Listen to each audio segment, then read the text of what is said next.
Yo, people, what's going on? Welcome back to the channel, man. Welcome back to Saeed TV. We are live. We are live for Midday Live, people. It's a Monday. We're here to talk all things football with the brothers. We got man like Don, fresh from Santorini, living the high life. You know the ones there. What are you telling me, brother? Hey, I'm depressed, man. I can't lie, bro. I can't even lie to you, man. You know, this time last week I was sunbathing and whatnot. You know what I'm saying? Enjoy some rays and having some nice food and that. You know, nice surroundings, nice weather. But now we're back to reality, man. You know what I'm saying? But I'm seeing Chelsea are active already, man. I'm getting a lot of, like Remy's saying, is bomber after bomber of all these sales, all these outgoings, man. So we've got to get the ball rolling because we've got people coming in, but there's people that I've got to leave, innit?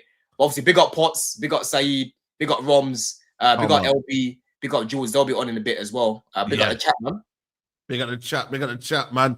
We got a man like Dan Potsy as well. Big up to you, my friend. How are you?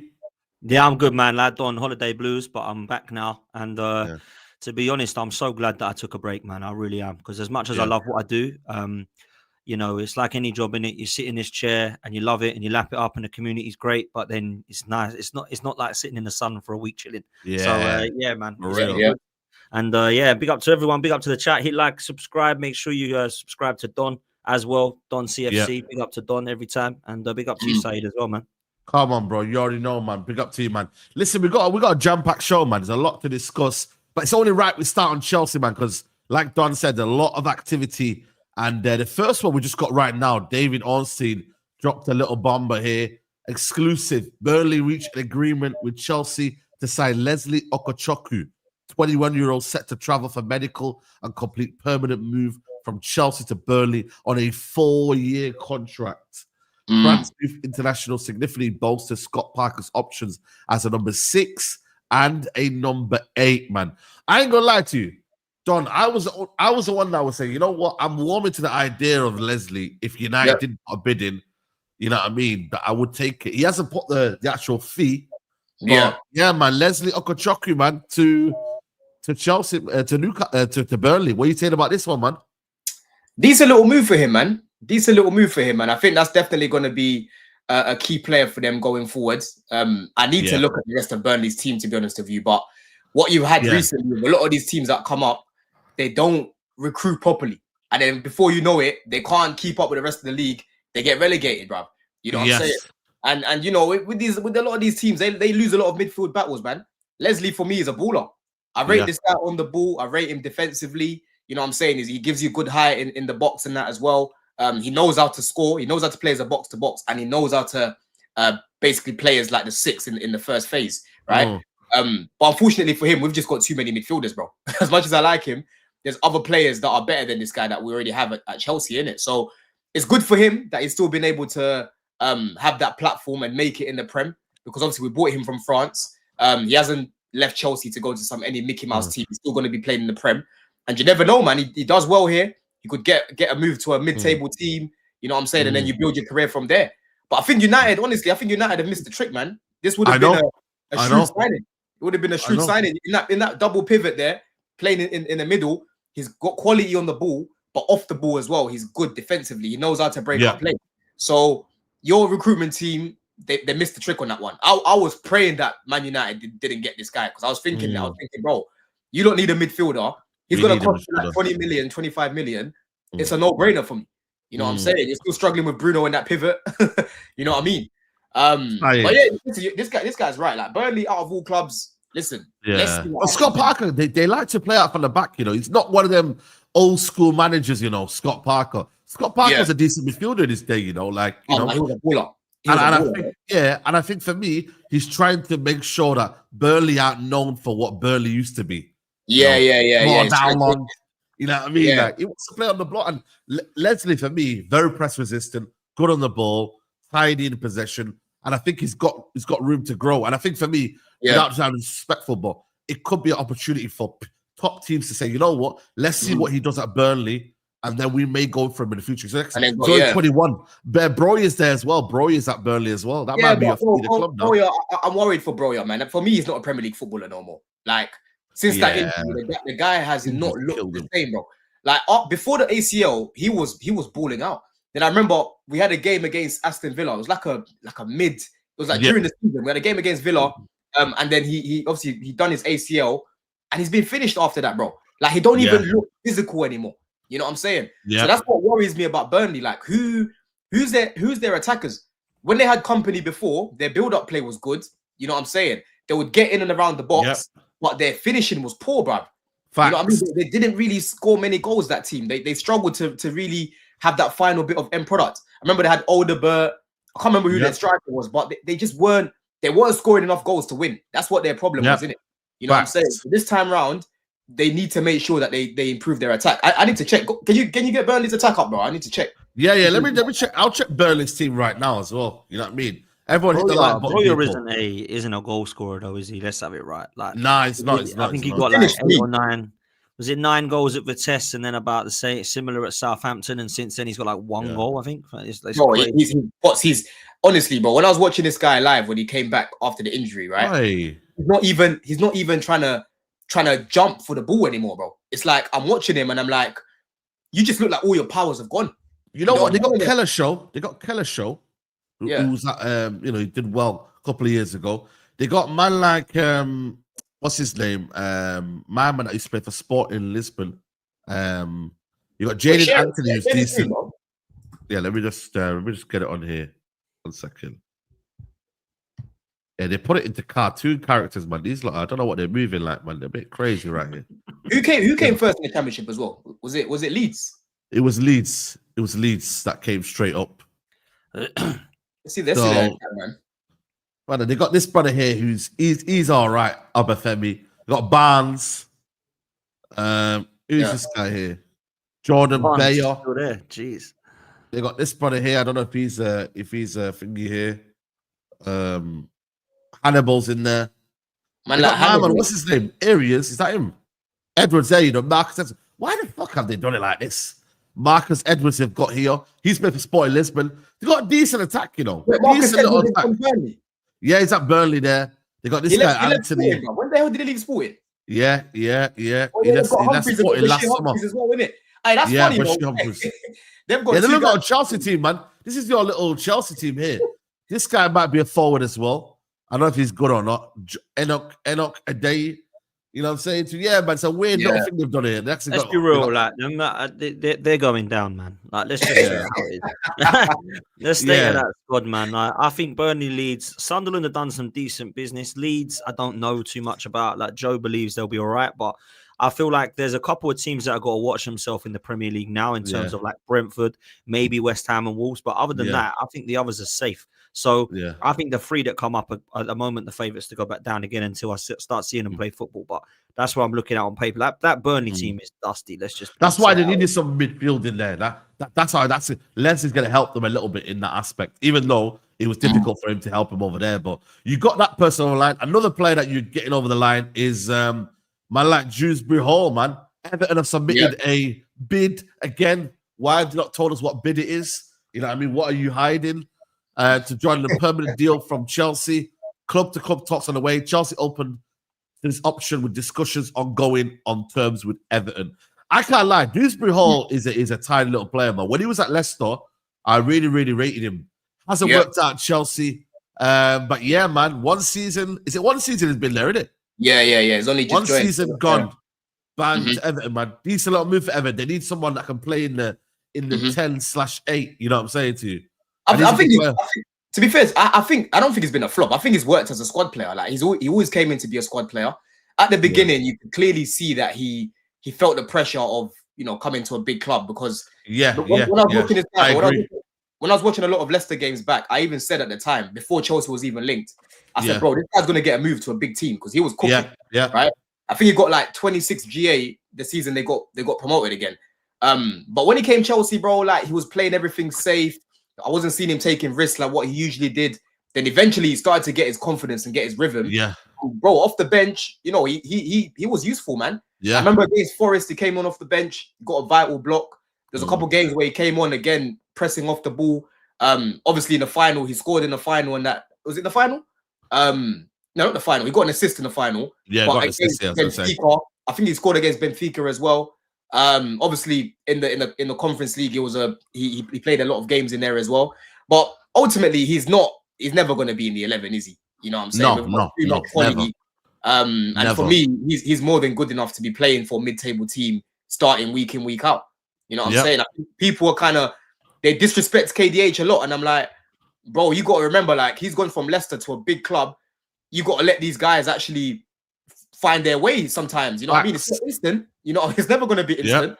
You know, and he's actually someone that speaks about like social media a lot, how toxic it is. Bro, I know this guy was reading a lot of the shit that he was seeing from Chelsea fans, bro, because every time he's getting the ball, Saeed, I'm not even seeing him trying to run. He's just giving it to someone else. And I'm like, you're scared.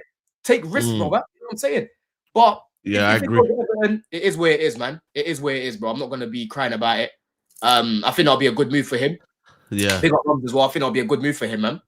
I think Everton are creating a little team there. I don't know if you've seen them, but they link with Tyler Diblin. So if you get Tyler Diblin, Ndiaye, Dewsbury Hall, Tiano Barry, Jimmy Garner, and then they get someone else in there as well, bro. Like, what's going on for Fofana? That's gone quiet now, isn't it? For Fofana, he was a Champions League club. He was a Champions League club. He wants us. In other words, he wants us. Yeah. Well, I doubt you lot get him. You know what I mean? The way you lot are moving mad right now. I think Everton are a surprise team this year for me. I think they're a surprise team. Everyone looks at Everton at being like this 17th, 16th club. I don't think they will under David Moyes. And, you know, people think I love off David Moyes. I don't want him anywhere near Arsenal. But I think for that sort of club, I think he's done a great job, man. I think he's done a great job at Everton. I think he waltzed in under Sean Dyche and everyone give him no credit because they play similar styles. I don't think David Moyes plays a similar style to Sean Dyche. I've got to be honest. I don't think anyone plays like Sean Dyche personally.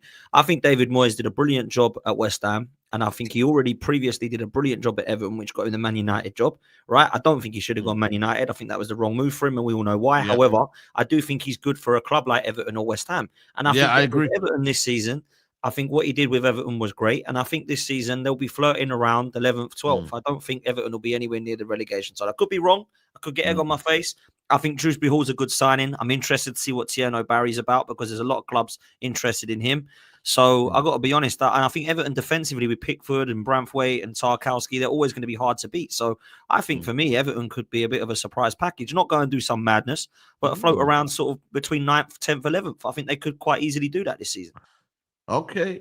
Now, you know what? Like, I think for me, it depends on how they adapt to new season, new stadium. If they adapt well, I think they should do well. But like I said, it's they always find themselves in a mess, bro. And then they find themselves not coming, like getting out of it. They've never been relegated, and there's a reason why. But you know what, Sam?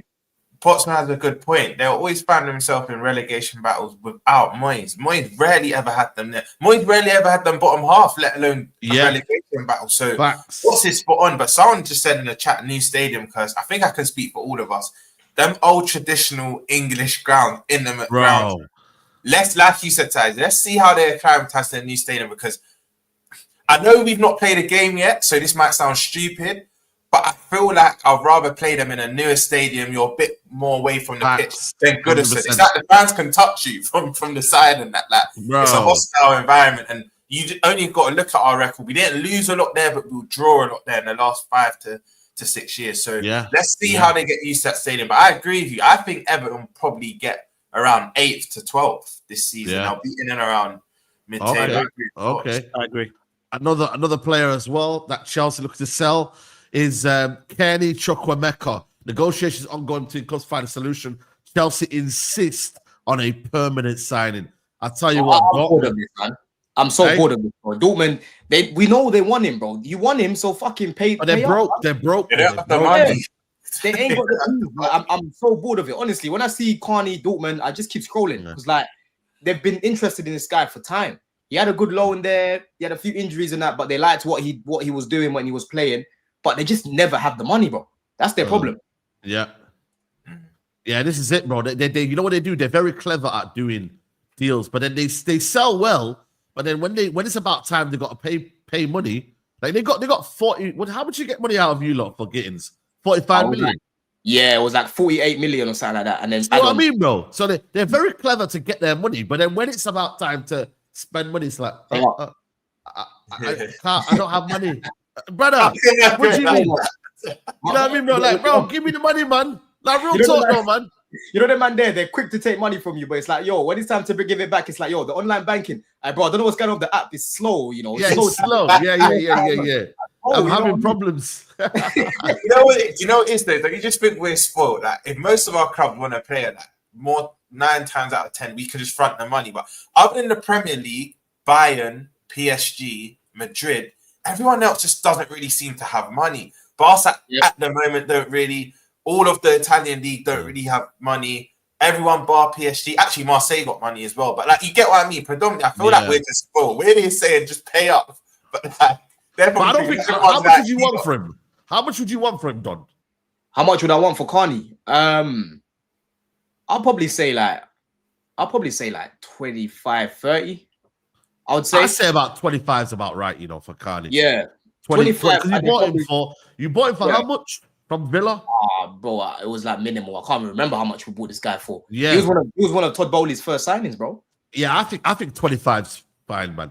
Because then he's still young, isn't it? If you put a sell-on clause on him and then say, you know what, when the next sale comes in, you get a percentage. But I think 25 is about right, man. He's had a few injuries. He started off well at Chelsea, but then kind of almost like, you know, hit a stumbling block a little bit and then boom. You know what I'm saying, bro? So I think about 25 million is about right, man. You know what I'm saying? 100%. I agree. Million. Yeah. Are you going to actually use any of these? This ain't a dig, by the way, Don, but are you actually going to use any of these youngsters that you buy? Or are you just going to keep conveyor belting them out? Like, is it just a way to make money, this youth system, or what? I don't know why people are shocked about this. I've been speaking about this for 2-3 years, bro. When Todd Bowley came in, this is one of the first things he said. We're going to be buying all the best young players in Europe, all over the world, even globally, right? Some of them will make it into the first team, and the other ones that don't will be flipped. And hopefully they'll be flipped for profit. So when people are like, oh, this is what Chelsea are doing, how can they be doing this? I'm like, where have you been? They've said this from day one, they're going to be doing this. You know, it's annoying because some players like Angelo, for example, Potts, I rated him. I wanted him to stay. Angelo Gabriel, bro. I liked him. He was a baller, bro. I liked him, right? He got flipped again. He's another example of being flipped. Omari Hutchinson, bro, he barely played for us. We got over 20 million for this guy. Profit. You know what I mean? So I'm not against finding different avenues of bringing money into the club, because at the end of the day, if you're now bringing that money in to go and invest into the first team, so be it. You know what I mean? I don't understand how people can have the mentality of not wanting to make more money. You know what I'm saying? One of the first things they came in and said was Roman didn't really tap into certain areas. Roman only really had Vitesse. Like, there wasn't really much going on in terms of, you know, being what's the word, like innovative. You know what I mean? You got to think outside the box. And now when people are looking at Chelsea, like, fucking hell, bro, these lot keep making money on sales. This is how we do it. You know what? Santos, hold on, Roms. Yeah, look at Andre Santos. We paid what, like 18 million for this guy. Try buy Andre Santos now. Try buy Palmer now. You know what I'm saying? Try buy even Esteval now, and you see the price you're gonna be quoting. You know what I mean? We're trying to find these players before they become Palmer. What are you saying for Palmer? Are you gonna use your like your kind of youth academy though, or is it just gonna be Europe now? Well, if you're good enough, you'll make it, bro. We've got, you know, Cole. That's a key player for us. Obviously, Chalobah could get sold, but he's another one that's been playing quite a lot. You've got Reece James and that. So just because you play for Chelsea, bro, doesn't mean that you should automatically be playing in the first team. You have to be good enough, and that's why I'm not overly pissed off at Tyreek George leaving, because I've seen bigger talents. As much as I like, Where's he going? Apparently Germany. Like Germany, there's a lot of German. Yeah, RB Leipzig apparently are after him. You know what I'm saying to you? Yeah. That could be a Sesko replacement. He'll make a career for himself, innit? But at the end of the day, he's seeing Chelsea are still linked to Garnacho after buying Gittins. He's like, I'm not going to get any minutes. Like, why should I? So I he's not getting minutes. I rate that.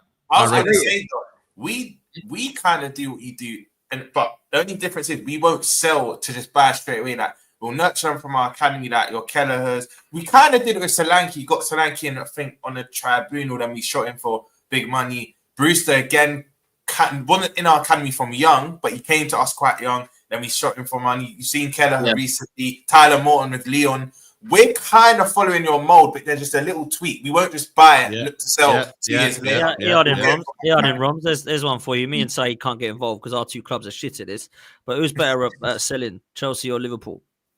Chelsea, come on, man. You can't argue against facts. I can't lie. Chelsea, man. You know why Chelsea? They can get scrubs, and still be sold for Yeah, the 25 only million. reason why I'd say Chelsea Yeah. just because they'll get a player who's dead and then add 20 Dead. million on him. Like we've already had them in like at the club for 3-4 years. Chelsea 4 they only years. stay at the club for like a year and then they It's got not even You comparable. know what it is though? It's the reputation that we have, and I always call Chelsea a tuck shop, right? Chelsea's a tuck shop for teams because they look at so many players and they're like, you know what? That didn't work out because they had so many players. That didn't work out because of that manager, and that didn't work out because of this. So we have a lot of assets, yeah, where other teams see value in them. You know what I'm saying? Other teams are happy to take a chance on Felix. They're happy to take a chance on Disasi. They're happy to take a chance on Nkuku. Not many teams have that. Like if you're looking at Arsenal right now, you're struggling to get rid of Zinchenko, bro. Like who wants to take a chance on Jesus right now? Yeah, Vieira. Who wants to take a chance on this guy right now? Yeah, Nelson. I'm seeing him still linked to Fulham, but there's not really many other clubs that are looking at this guy. So that's what it is with Chelsea, man. We've got a reputation which ironically helps us. With the I players agree. that I would have picked Chelsea, but I do think Liverpool quality at it as well. But I think Chelsea just different level, man. It's crazy. Yeah, we need to catch up, bro, man.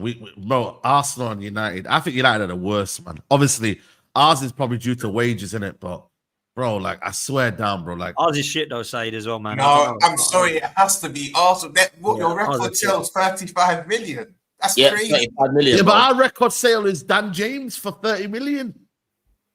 Wait, that's your record sell. No, it's Yeah, not. honestly, no. Surely No, you sold- What I'm saying is, in the last 5 years, it's been Dan James. No, I mean all time, Saeed. Well, all time, obviously You different. sold players for that. You sold Yeah, that sorry, not all Ronaldo, time. I'm Ronaldo talking for about- like 80 million or whatever. No, What is exactly. but Ronaldo, you can't really talk about it now because it's like if we'd have got Ronaldo sold now, it would have been more than 80 million. You know, 80 million over there, it's not the same price as here. You feel me? And even when you look at it with Lukaku, we sold him for the same money that we brought him in. I think we had a 5 million loss on Lukaku. So I'm talking about like properly right now. Dan James, we bought it for 18, sold it for 30. That's the one that I'm looking at in the last 5 years, bro. The Leeds. Ours has been Ox, man. We sold him to Liverpool. Obviously, we've got Balogun and Iwobi, and Ramsdale and Nketiah and Smith Road of late. But before that, you have to go back to 99, Overmars and Anelka. Yeah. And that's the thing, though. People are laughing about the big contracts Chelsea were giving. How are you going to get rid of them? They're set for life. And I always said, though, if you've got these players on long-term contracts, right, it's going to be easy to get rid of them, right, because their value is still going to be quite high. Look at Midday. We nearly made over nearly 30 million profit on this guy, bro. Right? Guys that are just there in the team and not really doing much because they've got a lot of time on their contract. We can still ask for a lot of money. Yeah. Viega's another one. We're gonna make. Where's he going, Viega? But where the hell's he going?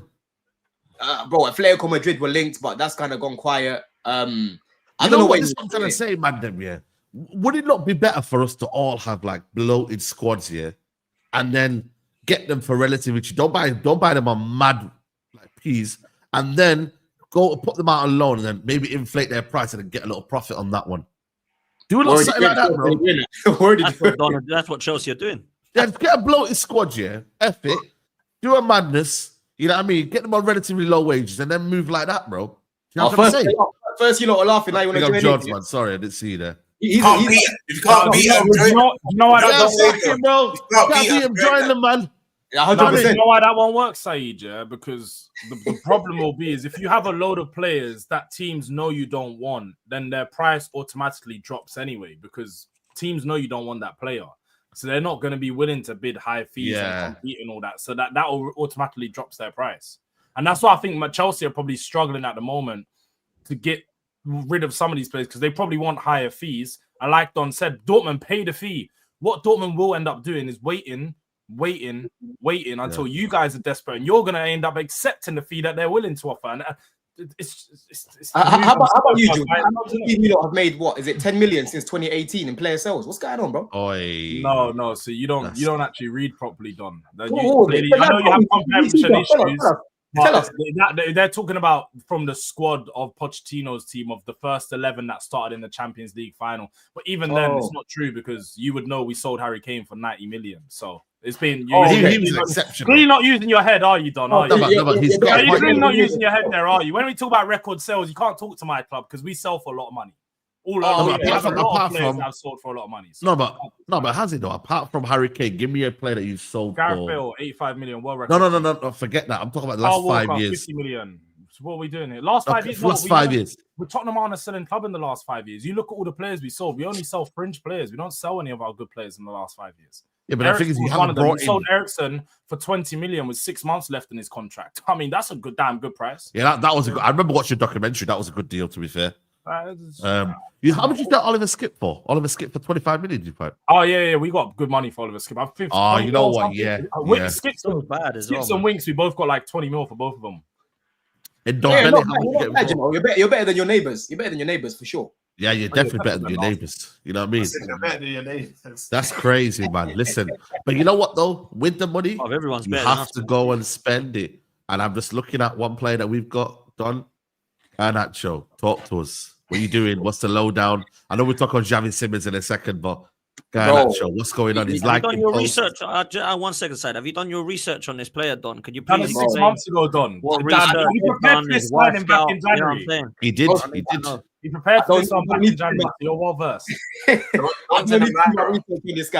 Roms, he said he can see why Chelsea are looking at signing this player. I can see why. I can see it, but it doesn't mean that I agree with it, bro. I don't want him. Right? I've told you lot already. I'd rather Chelsea go buy Midday. I'd rather Chelsea go buy Fofana. I'd rather Chelsea go buy Rodrigo. Like there's so many other players I'm taking ahead of Garnacho. Gordon is another one, right? But end of the day, I've been on this panel before Chelsea was even linked, defending this guy when he's playing off the bench, and you man are like, we know, we were there.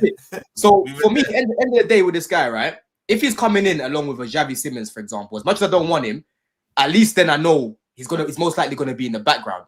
The problem with Garnacho is when you're playing him week in, week out, starting. That's when you're gonna get frustrated because he'll just be another Madueke. The problem that I've got with this guy, he gets in front of goal, he gets in positions to score, but he misses so many chances, bro. Like he's not clinical enough. You know what I'm saying? And one thing that I said the other day on the terrace, I said for me, there's more than like there's a variety of weaknesses he's got. Like for example, his dribbling. I think he's quite weak on the ball. I think it's quite easy to shrug him off the ball. Like he's not the best at taking on his man and that, right? But one thing that he does give you, say, let's be real, is he can add numbers to the team, and he can add even more numbers if he was clinical. And I actually said on the terrace, right? If this guy improved his finishing, was more clinical, he would, for me personally, be one of the best wingers, best left wingers in the league, right? I agree. agree. People are like, oh my God, what do you mean? What do you mean? I'm like, bro, look at the left wing market in the Prem. It's cooked. You know what I mean? If Garnacho was... It's not just his finishing, it's his IQ. He does the wrong... He gets finishing. He makes the wrong decisions too much. His ball striking is the biggest problem. I can't lie. Ball striking is terrible. Bad. Like for the crosses, for shooting, for when he's just his ball striking is terrible. But Jules, imagine if this guy, because I saw a stat the other day that Son, his XG has been the highest since like 2018 or something, right? Yeah. Imagine if Garnacho was clinical like a Son. You wouldn't really like focus on the other areas of his game as much because you'd be like, you know what? At least when he gets in front of goal, you know he's gonna bag. And that's the point that I'm making. You would look at him and say he's one of the best finishers in the league, right? But his problem is his accuracy is so bad. It's so bad. Yeah. And I don't know if Maresca's gonna improve it because he's had so much game time, bro. So much game time. You know what I'm saying? He might not want him. He might not want it. It might be a club signing. It's not Maresca that wants him. Apparently it's Winstanley, bro. I think this signing is just to flip him again. It's just to flip him again. Because when I look at your options, sometimes João Pedro might play on that left and Delap be the main striker. Then you've got Xavi Simmons that will play on the left sometimes. Then you've got Gittins that will play on the left. He's going to be third or fourth choice option, bro. So I think this is literally a signing, like you said. It's a club signing to probably shot him in 2-3 years. You know me, I don't rate him at all. So I just think it's one to make profit. You know what happens? I can't see him playing often for you lot. We'll just send him to CEX. You know what I'm saying? CEX will give us a little clip in that one. You know what's worrying? What's worrying for me is Arsenal and Chelsea used to go for like Alexander Hleb and Joe Cole. Now we're going for Garnacho and Madueke. Like people say there isn't a talent drop. Jesus Christ! Bro. We go for you. You picked them up Madueke from Chelsea. Tell Chelsea threw their rubbish at you, and you're just happy to collect. They said, "Yo, let's take it. Let's take it." We lap up their shit, man. We lap up their shit. Apparently, Madueke isn't shit, man. Madueke is not shit. He's better than Garnacho, so Don will have to hold an L. Well, you think he's better than Garnacho? You told me he is. You told me last season Madueke was good. You've never rated Garnacho. You never rated Garnacho. I don't know what you definitely think Madueke is better than Garnacho. You definitely do. There's no way you can tell me that Garnacho is better than Madueke after what you were saying all of last season. Someone get the tapes. Someone get the tapes. They're both as bad as each other. I don't think one's worse. Like, it's just both as bad. And that's why I'm not even. That's why I'm looking at the move and I'm like, we've just got rid of Madueke. Now you want to bring in another one? Yeah. You'd rather have Madueke. You'd rather have Madueke, right? Madueke is a big problem. Madueke and Garnacho are big problems if you're starting them week in, week out. I don't think we'll be starting Garnacho week in, week out. No, he'll be a bench player. One thing I will say, about Garnacho, I was one of them that I was defending for a long time. Me and Rant used to go back and forth saying, yo, he's shit. I was like, yo, off the bench, he could do something. When he started to play games, that was when I started to get a bit pissed off with his brother, because he started to become bigger than what he was. He started to, you know, when you're on the pitch, you're thinking, right, man's not passing to no one. Man's dribbling into people. He's not doing what he needs to do. He's not being a team player. But what I will say, though, off the bench, he is a problem. Whether you like it or not, he's a problem off the bench. Exactly like you. I remember you lot won the FA Youth Cup at Old Trafford. Him and Mainey were cooking, yeah. And then you introduced him to the first team the following season. Every time he come off the bench, I was like, yo, this Garnacho brother looks all right. Then I started to see him start, and I'm like, he's not in. I was exactly like you said. I used to defend him. I used to say, you know what, he's actually decent, but and he cooks in the cups as well. I'll be real. He actually cooks in the cups. Yes, he's in the cups. He's a problem as well. You know what I'm saying to you? So listen, there are parts of his game that when he gets on the ball and there's space in behind, and you play that transition, he can be a threat. Like, don't let people say he's like useless. He's useless. He has got use.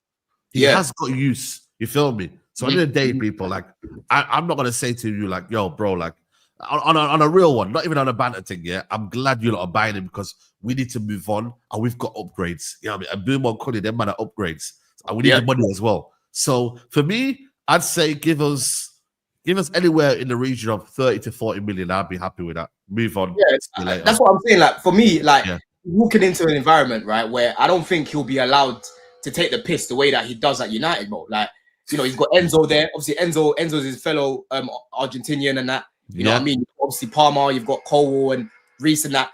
I don't think these guys will allow him to be this petulant little moron. Let's be real. You know what I'm saying? I think they're going to tell him, yo, bro, if your brother comes here and wants to talk nonsense, we're going to rush him together. You know what I'm saying? I think that's what they're going to do. So, he needs to make sure that he's patterned, innit? You know, and he's probably got a point to prove as well, man. Like, you know, people are doubting and stuff. Yeah. You know, I don't want this guy, but I've literally said to you, man, before, because people like to say to me, oh, you just like to defend everything, any player that Chelsea are linked to. I've spoken to you, man, about Garnacho even before. I mean, you look at the good and the bad, and then you assess it both together. Yeah, and then I assess it. So I can see him being, you know, coming off the bench and being effective for us, but I don't want him to be a starter. I don't think he's at that level to be a starter, man. But then is Gittins ready to be a starter though? Like, I think he equally has the same level of what, you know. Is he good enough to start? So I ain't gonna lie to you. On your left hand side, it might be what? Who's gonna play on your left hand side, really? If Simmons comes in, it will likely be Simmons. It will likely be Simmons, and then Palmer in the middle with whoever plays on the right. Yeah, there's so many variations now, because again, we've signed Hato. If you want to play like an overlapping fullback on that side, you can start Palmer, for example, on paper on the left, but he's actually in the left half space, and then you've got an overlapping fullback. Or you could even start Xavi Simmons on that side, right? So it's not guaranteed to be just Gittins and Garnacho. I think there's variations that we can play in the team. Don't you think that could be a problem for you though?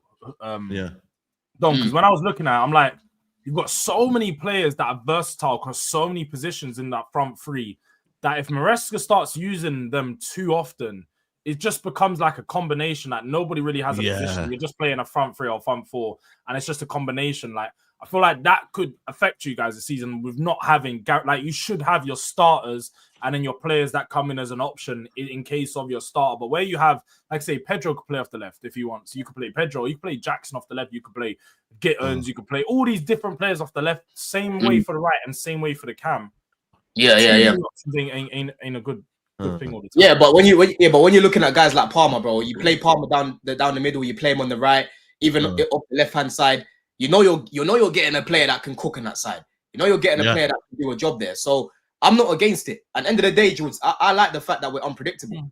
You don't want managers to be training to play Chelsea and they know exactly how they're going to set up. Like we have to be. It's like okay, cool. They might be training for Gittins to start before you know it. It's Garnacho starting, or it's Palmer starting on that side, or Xavi Simons. You don't know. And that's how Pep. That's how Pep managed to win a lot of trophies. Right. He used to change his team around, bro, like to fit who he's playing. You know what I'm saying? Yeah. By the way, just some breaking news: Everton have second offer for Tyler Dibbler rejected by Southampton. So I don't know if they're asking for a lot of money there, bro. You know what I mean? So, who do Southampton think they are? Because like, bro, you've been relegated. Like, with all due respect, you've been relegated. Like, the guy's obviously too good for your club. Let him leave. Like, do you know what I mean? And I swear it's pure. Is it pure profit or did they sign him from somewhere? Yeah, they're pure profit, bro. He's an academy product, so it's pure profit. Man. They just need to. They need to shut him now, man. And do you know what's mad about it? When you actually look like at his first season, as much as we all rate his talent, he didn't do anything, bro. Man got like 2 goals, 2 assists. Like he was just talented. But he showed flashes though. He showed quality where you were like, wow. Like for 40 million that they want. I know. 40, bro, they're going mad. He's played 30 senior games at this level. We were linked with him and they said 500. Yeah. George, you know what? People mentioning Neto in the comments as well. He's another option off the left as well, potentially, bro. Yeah. You know what? Neto. Yeah, I forgot about that. Yeah. Didn't he predominantly play on the right for you lot though? Yeah, he did, but you're forgetting there's Esteval now. You know, so if we want to start Esteval, you might want to start Neto on the left. And to be fair, I didn't really like Neto on the left before, but he's actually improved on that side. Yeah. I was going to say quickly back to the Dibbling thing, George. You're right. Like, for what he's done, they shouldn't be quoting that much. But the same energy I give to other players, I reckon they want to hire some because of his potential, obviously. Because I think if you put Dibbling in a better team with better players, you're going to see a different player, bro. That he was. Other than that, was it Alcaraz or Alvarez midfielder? Alcaraz. It was cold for them. Other than him and a few others, he was playing with scrub. Let's be honest. Scrubs. Yeah. Do you might know about that Jesse Derry? Fernandez's name was not Alcaraz. He plays for Everton. He was good for them. Do you might know about that winger we signed from Palace, Jesse Derry? You know, I've not heard of him. You know, who is he? 18-year-old. Yeah, bro. He's similar to, I've seen him, man. In the he's like Dibbling. They're very similar. Like Grealish, maybe Grealish, but us. You see, again, before people start to say, "Oh, you just like everyone that Chelsea are linked to," us Potts. I was talking to D in the group chat about him before Chelsea were linked, and I was like, "Yo, this guy looks like a baller, bro. He looks like a baller. I can't lie." But apparently, Bayern Munich on the verge of signing him. Yeah, then you man came in. We know what's going to happen. He's not going to play for Chelsea, and you man are going to sell him for 30 million. Yeah, flipped. It's a win-win. I can't lie, Don. White Scout's a good investment, isn't it? Because I bet you there's youth games on there. How did you know about this guy before? You know what was wrong? What's he called again? His name's Jesse Derry. Yeah, I saw clips of him on TikTok, and I was like, "Yo, who is this guy?" Like, he was doing some things where I was like, "Yo, like, you can't. There's certain things you can't teach a man," and this guy was just doing it normal. And then obviously I done a bit more research on him. I said, yeah, he looks like a baller, man. And all of a sudden I see Chelsea trying to buy him. He's even got the Grealish haircut and that as well, you know. Low socks, bro. He's got low socks and that, bro. He's a Grealish little you know what? Oh my days. That is literally Grealish, bro. I know this is completely off topic, but I just feel like people say, low socks are just for ballers, but I think it's so backwards because your shin pad's closer to your laces. That are you going to feel a bit uncomfortable? You see where I'm coming from? No sense. It makes no sense. It makes no sense. I've never understood it. Understood it. Even the man that wear the shin pads that are like this big now, it's not making sense to me because if you get flatter you, his shin pads were like that, bro. Yeah. Let me get in these super chats there. Big up Mixed Mitchell. Guys, it's 3K in the building as well, by the way. 3K people. And we've only got 655 likes. Come on, guys. Help us out, man. Like the video, people. And make sure you lot subscribe to everyone's channel. Dan Potts is not far off 50K.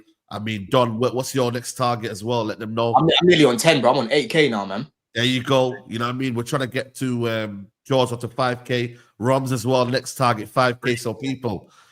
Just keep subscribing to everyone, man, and just support everyone, people, man. Mixed Mitchell, member for 11 months. Big up the panel chat. Hit the like button if you haven't already.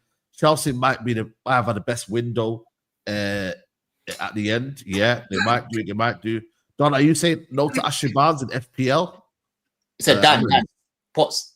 Dan. Sorry, Dan. I said no to Ashley Barnes. Oh, sorry. It's because I laughed when I said, is Ashley Barnes still playing?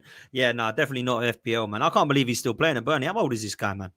Feels like he's been around 35 for ages. yeah. Yeah, But he'll get you a goal when you need it the He'll most. get you That's why 5 to 10 league goals. 5 to 10. Trust me, he'll get a goal here and there.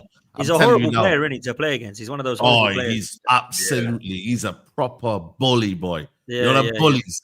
Bro, he's like a Kevin Nolan and them man there, bro. He's at your poor man's Chris Wood. Hey, is this true? It's in the style, but just much worse.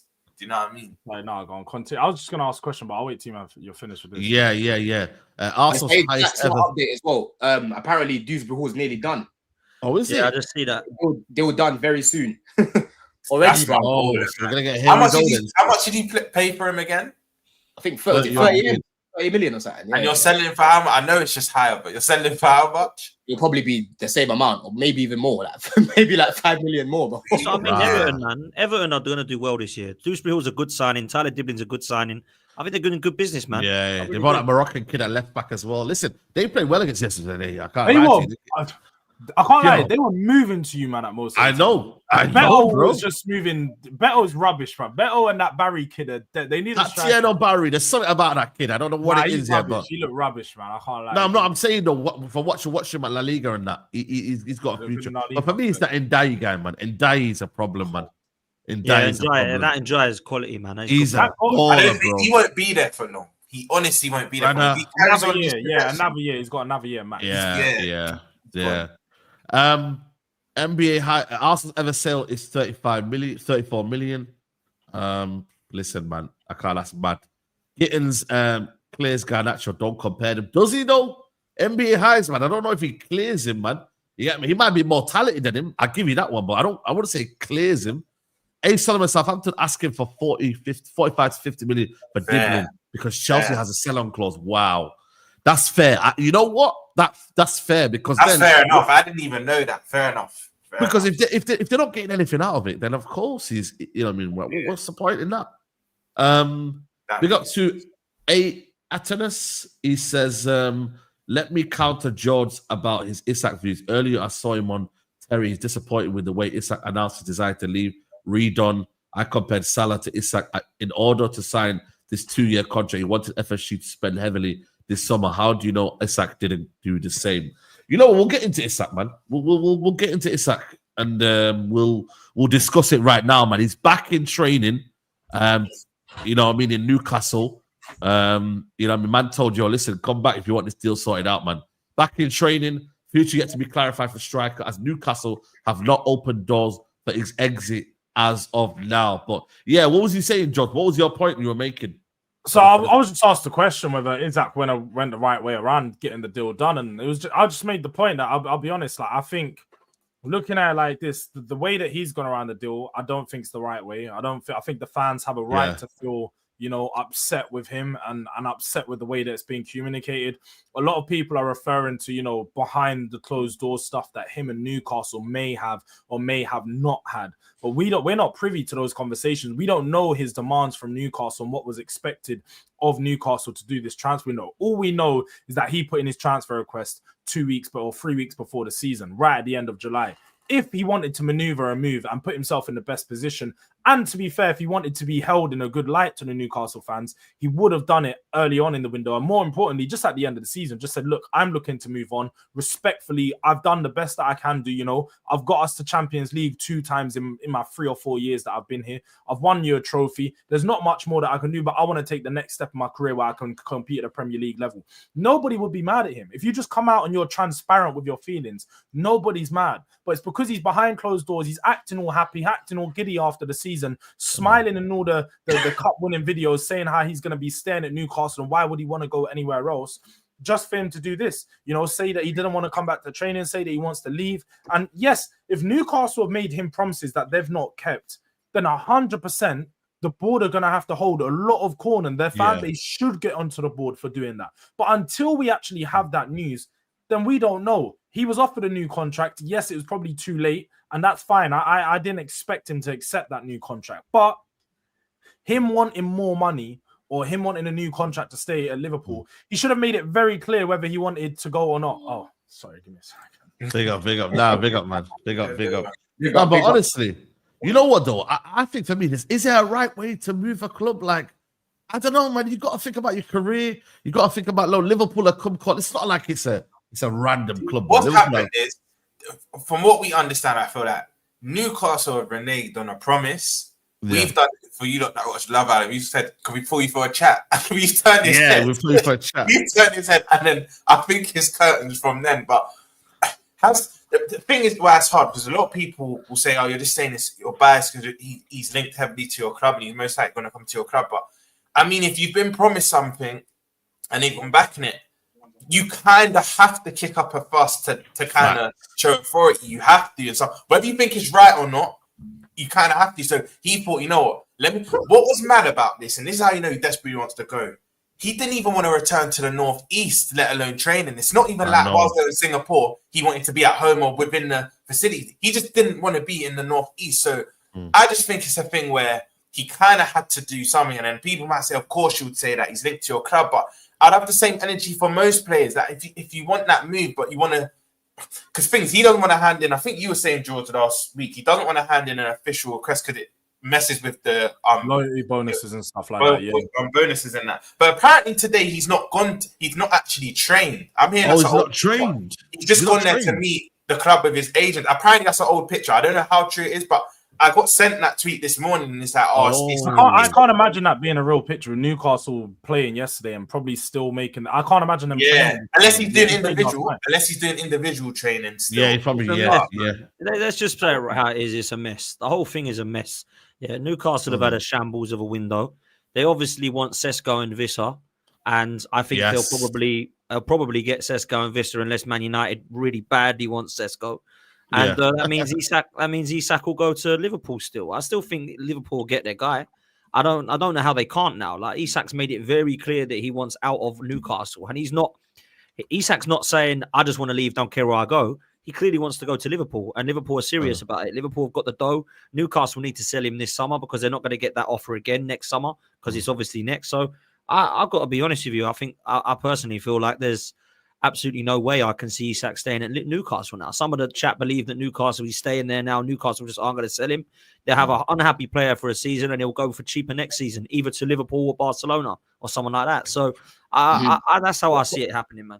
But this is why, though, from a selfish point of view, I need this still done. I'm not even saying I need it done within the next week or two, but as long as we get it done this window, like 3rd or 2nd September can't come and he's not a player because we said it for weeks. Harry Kane's will be a year older. Lewandowski's already 37. Barca and Bayern will join us in the race. And I can actually see a situation where Isak might say, you know what, I've been in the Premier League for 3-4 years now.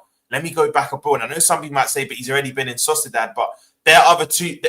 Right now, it's kind of just us. If we're joining with another 2-3 big clubs, I wouldn't even put it past Don's club to join the race next summer. So we actually need to get this done this summer. But I think when I've said it for weeks, when it's all said and done, he becomes a Liverpool player. But I thought it would be done by Community Shield. It's not really worked out that way because that's literally this weekend. I think this could be done last week of the window. Honestly, I think this might drag. Yeah, you're playing Palace, isn't it? You're playing Palace this weekend, yeah? Palace this weekend, yeah. Sunday. Do you know what it is about the Isak thing? It's interesting, man, because obviously we know that Newcastle wants Sesko, yeah, but Sesko's got them right now on hold. Yeah, he's got them on hold. He's kind of waiting for United to see what they do. And right now, Newcastle, Leipzig are turning down, 80 million they've turned down, yeah? 80 million package, which is mad for me. Absolutely mad. 80 million euros package, but yeah.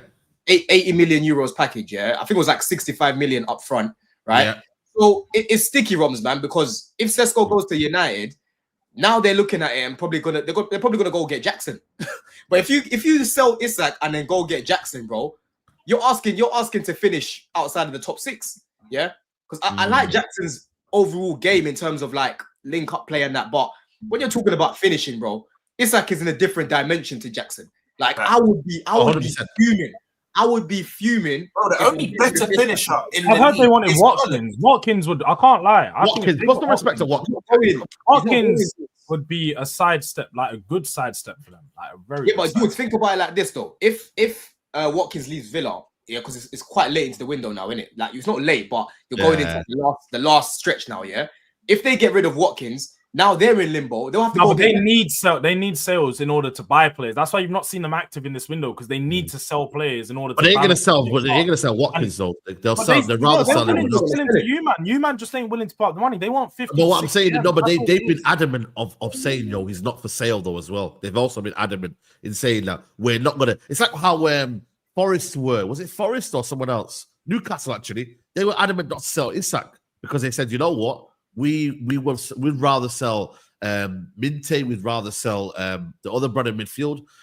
Even though I believe Watkins, if United called him, I said, yo, do you want to leave? He would leave, but Villa are still adamant. He's the last person they want to sell. Last person. I don't think. You feel I me? think they've got other players that they'd be more willing to like. Yeah. I think Ramsey, Jacob Ramsey's the one that will go in it. Jacob Ramsey, a couple others. Yeah. But I don't think they want to sell Rodgers Rodgers or Villa. Or Watkins. Villa don't want to sell them too. They'd be finished if they sold them. Yeah, if they sold them, they're done, man. I think Rodgers, similar to what I said about Ndiaye at Everton, I don't think Rodgers is there more than 2 more years. Like, I feel like he's just going to keep getting better and better, and he'll eventually go to a bigger club. Because as much as Aston Villa have done well under Emery, do any of you look at them as a consistent Champions League team? I think they'll float here and there. One year get top 5, the other year not. But he might look at, are you consistent? I don't know. If they were to spend the money that they would spend, yeah, I ain't gonna lie to you, it could be a consistent Champions League. They could, but the fact they've not signed, it's the same problem with Newcastle. They can have one big season where they spend a lot of money, but then the next season they're going to be, if they don't finish in the Champions League and take advantage of that, they're going to be reaping what they sold from that. So like we're seeing right now, they're not spending money. Aston Villa making no good signings. They're waiting to sell a player before they can bring anyone in. I can't ever see them being consistent, nor can you see it with Newcastle. Like they need to keep all their players in order to do that. And let's be real, the players Aston Villa have got are getting a little older anyway. Martinez is getting older, and Watkins is getting older. They're gonna have to replace these real soon. And I think selling Watkins and replacing him with a striker will be what they do best. Because otherwise, in a year's time, Watkins is gonna be worth nothing into a year or two. You're not gonna get no money from him, and he's gonna be robbed. Like you need to sell him whilst he's still got some value. This is the beauty of the transfer window, though, man, because it's like a domino effect, isn't it? Like, if they do get rid of Watkins, then I reckon they'll probably come in for Jackson because Emery. Emery. Yeah, you're right. You're right. You know what I mean? And then Newcastle, I can see them going in for Jackson more than I can see them going for Watkins because I feel like they'll look at the fact that he's younger and he's got more room to develop, if you want to call it that. Yeah. I think Newcastle won't go for Jackson, Don. I think they were looking at him before. They were looking at him. But I think that was before the Sesko and Vissa stuff. If I'm honest, I think they'll get them. Where's Jackson going though, man? Like, Vissa handed in a transfer request. I remember people said he actually handed in a transfer request. Wissa. I take Wissa United, bro. If we can't get Sesko, I take Wissa. But I'm doubt they would sell both. Two was, you know what I mean, and whatnot. Not both to you. But for me though, it's one of them where Isak is going to Liverpool, but I don't know if it will be the first week of the Premier League. I don't think it will be maybe the second week of the Premier League. It might be a late one, It might be a late one. Unless Newcastle get this Sesko done. Like, bro, have it. If you want the player, take him. But brother, like, you're bidding and you're getting rejected, and he still hasn't decided, bro. You might relax, bro. People keep saying, they're not going to sell. They're not going to sell him until we get 2 strikers in. I don't think they want to. I think as long as they just get 1 striker in, either or Vissa or Sesko, I don't think he's the other way. You'll see this still move like that. But yes, it's a domino effect. I don't think they'll get 2 in. Like, I don't think they need to get 2 in to sell him. I think they just want to get 1 body in because you can't be starting the season with Ursula. I'm sorry, you can't go into the season. Bro, he's terrible, man. He's terrible. That was, you know what I mean? Man. He's more interested in dancing on TikTok, and I'm always seeing him and Alanga doing dances and stuff. Like. No, he's social media, man. There's only he doesn't care about what he does on the pitch. He's a social media influencer, man. You know what I mean? He's doing the Craig Mitchell right now. Watching how they play. Is there actually, in fact, is there any chance that Joe Linton gets pushed back into his own role? Could he go back into the strike? Because, I mean, they spent 40 million on bringing that guy into their number 9. Bro, he was actually a striker, Joe Linton, bro. I swear, dog. I actually can't stand him anymore, Joe Linton, man. Bro, I can't. The other day, putting the elbow in Archie Gray's face, he done trying to kick up down. Yeah, he's not a nice guy, man. He's horrible. He's a little bully. He's horrible, but you want him in your team, but he's horrible, man. He's the player that you love if it's in your team. Yeah, exactly. I can't stand him, man. Let's see him do that to Romero next time. Like, you won't get an elbow back in his face, bro. That's what I'm saying, man. Try it on the big boy. Go do that to Caicedo, bro. See what Caicedo's gonna do to you. You know, one of them ones like. Let him try. Let him try, bro.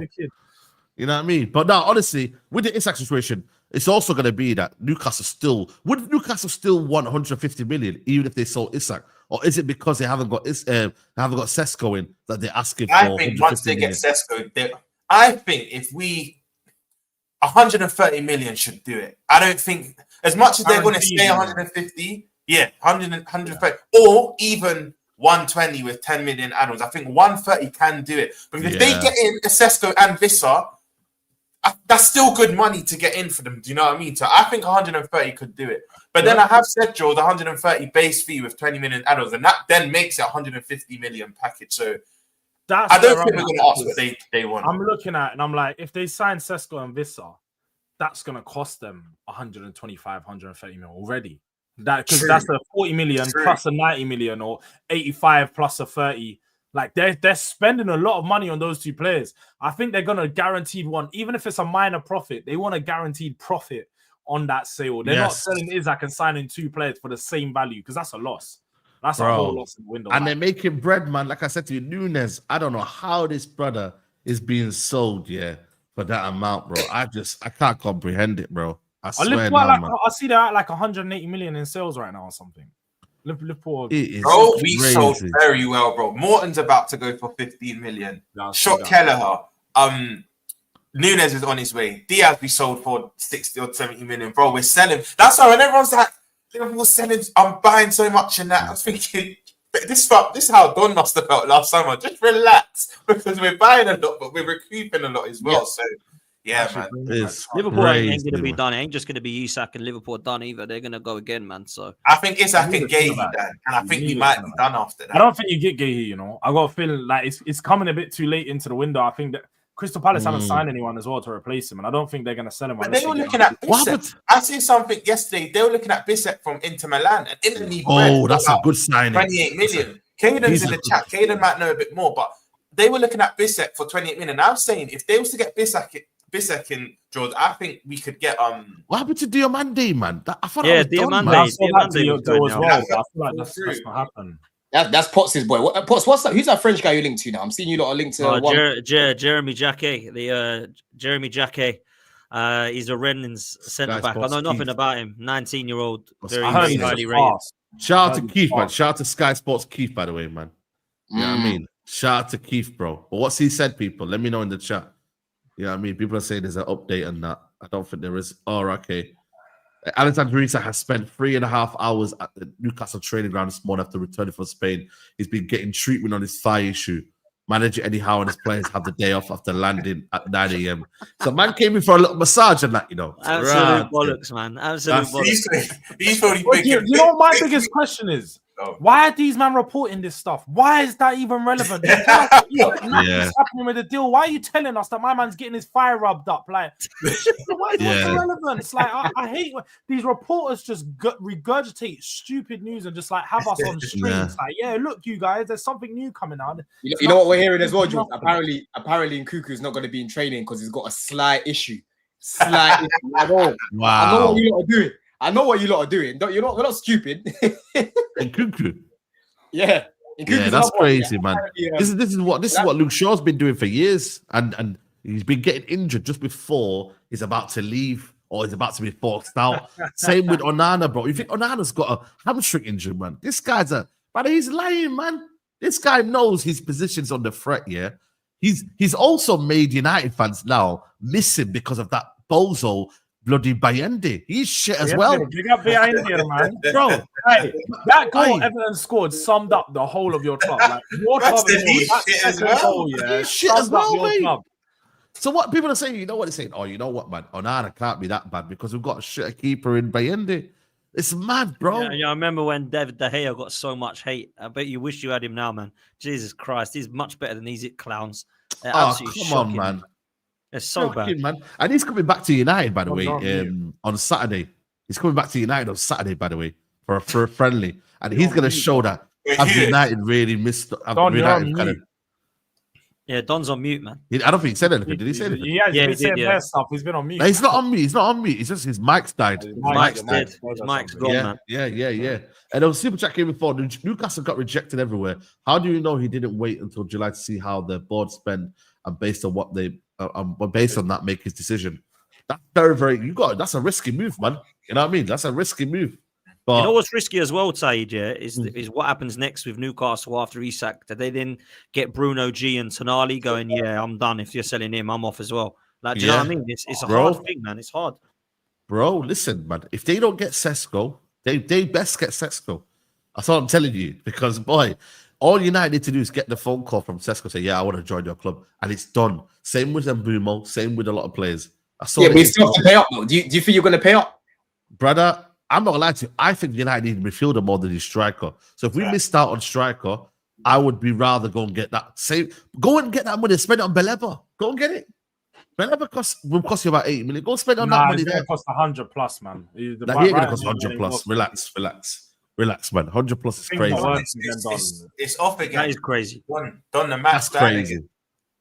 That's crazy, man. That's crazy. Beleba's a good player, but are we like going mad about him just because he's plays for Brighton? Bro. Do we think he's going to be like a Patrick Vieira or something? Nah, Like, cold. No, obviously not Patrick Vieira, but he's gonna be, brother.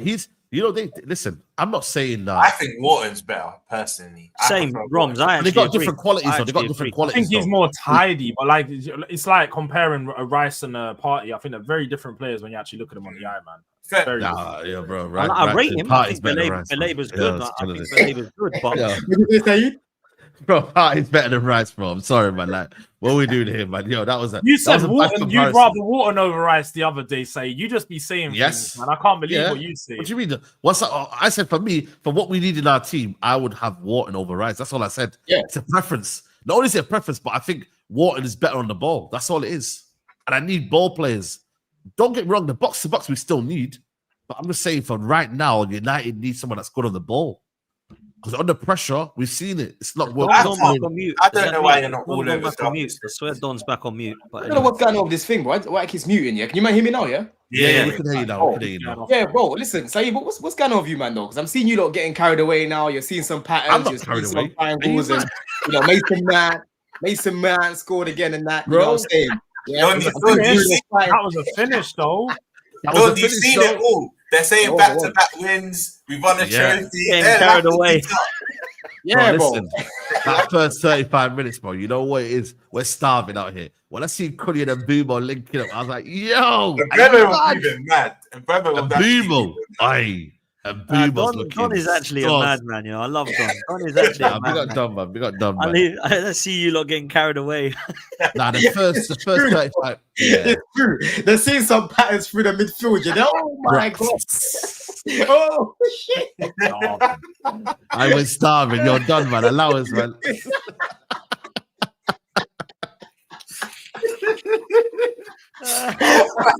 I will. We're not used to this, man, guys. So starved of decent football, man. Bro, So we're starved, bro. Listen, man. Allow us, guys, man. Listen, I know you lot laugh at United, but we don't see this all, man. So when I see this little movement and I see the passing, I'm like, yo, this is good, you know?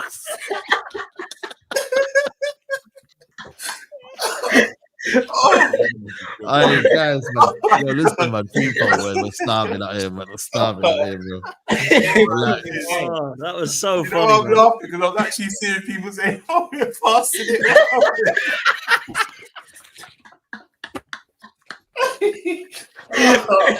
Oh my God! I saw Stappy's tweet. Stappy was like, we actually look like a decent Premier League. I'm dead.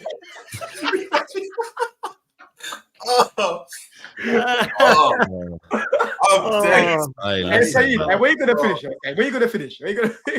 If we get the positions we get, so we get the goalkeeper, we get the striker, we get midfielder, I think United can finish top 6. Wait. How many positions did you say? Goalkeeper, midfielder, and a striker. If we get them 3 positions, we can finish top 6. Yeah. That makes sense. You know, because I don't think Brentford have kicked on. All these teams where they're going, I don't think they've kicked on. You know what I mean? I feel like all the middle teams have regressed. Everybody in regressed. There you go. So even Newcastle, if they lose Isak, bro, there's no guarantee of play.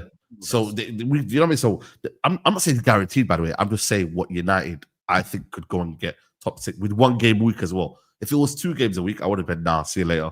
But with 1 game a week, yeah, I could easily say that happening. But we need a midfielder. You see how midfield that Ugarte, bro. I swear down, bro. Guys, man, yeah. Listen to me, bro. He might be the worst midfielder I've seen, bro. I'll be It real. looks worse now, but this is the thing, though, man. You're not bro, supposed to play bad. like him in a two-man I know midfield. this flip. He has to be in a 3-man midfield. When it's a 2-man midfield, you can't play somebody who's that bad on the ball in there. It just don't make no sense. I'll He be is real, terrible. George. I He feel is like terrible. your guy is only really going to be used in the big games just to destroy it and pass it on. You can't play him for the majority of your games. He's not it. The manager does not. The problem with this manager, yeah, he does not prioritize that midfield, bro.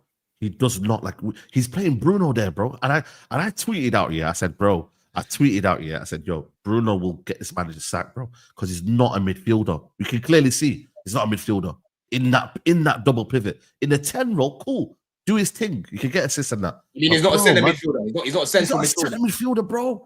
That's why you need legs. You need players that can get on the ball and start moving. The guy tried to nutmeg Ndiaye and then got mad at Ndiaye for getting the ball off him, and then obviously lost the ball. And he was fighting whilst you man conceding. He's sitting there pushing back and forth. This is your captain, bro. Are you mad? Joke, man. He's actually a joke, man. Are you mad? So we need to buy a midfielder. I don't know who's out there. Douglas Luiz, flipping.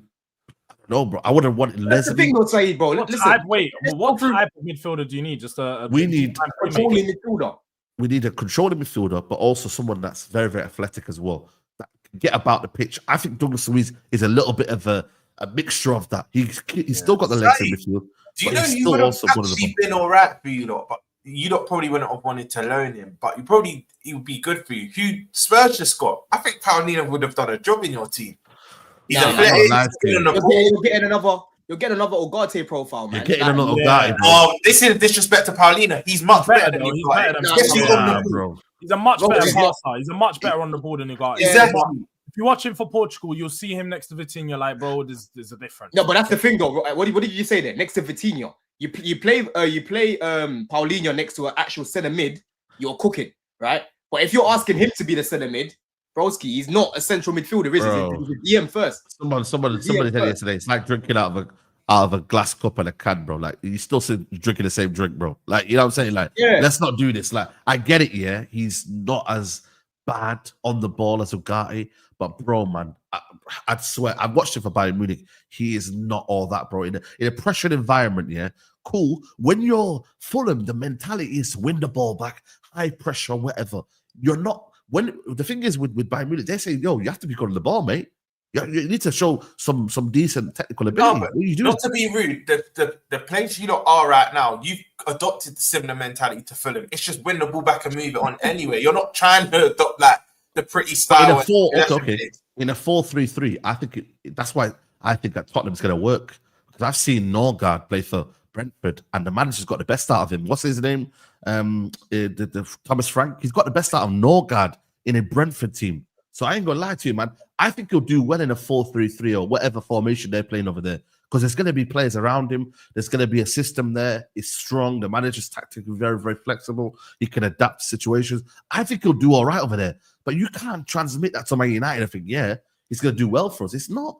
It's not. The thing is, though, Saeed, yeah, like when you talk about your midfield and that, bro, don't you have to get rid of someone at least? Because you got bare man in there. You got like they're not obviously you want better than these guys, but you still need to get rid of them. Like you got Casemiro, Mainu, for me doesn't suit the system, right?